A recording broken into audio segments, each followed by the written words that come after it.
លើមុខអូនឡើងយ៉ាប់ក្រោកនៅពីទេភ្នែកឡោមខ្មៅម៉ែគាត់ឃើញភ្ញាក់ចង់ស្លប់គាត់ស្រែកលើពេញបន្ទប់ផ្អើលអស់នៃជំនាញទាំងហាអូ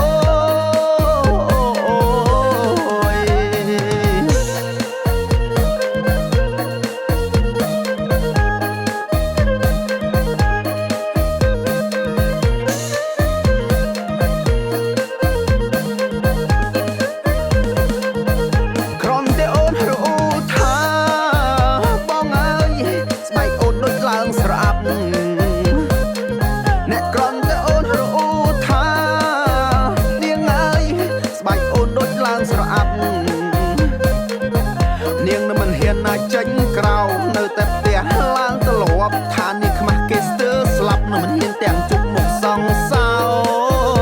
អូ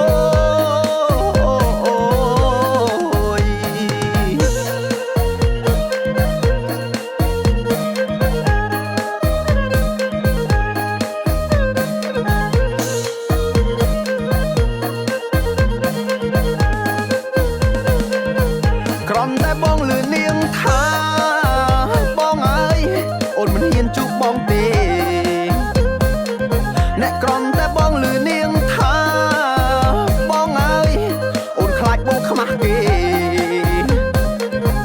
បងប្រាប់ថាអូនកំព្រួយចាំបងជួយសេរីមើលទៅលួចមន់ម៉ែទិញលេឲ្យអូនអូ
ចាំបន្តិចទៅអូនណា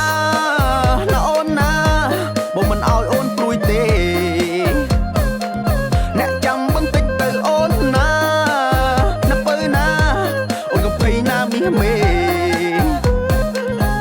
មន់ម៉ែបងមានពេញត្រង់បងបំរុងតែលួចក្លេឥឡូវចំពេលអូនអស់លេ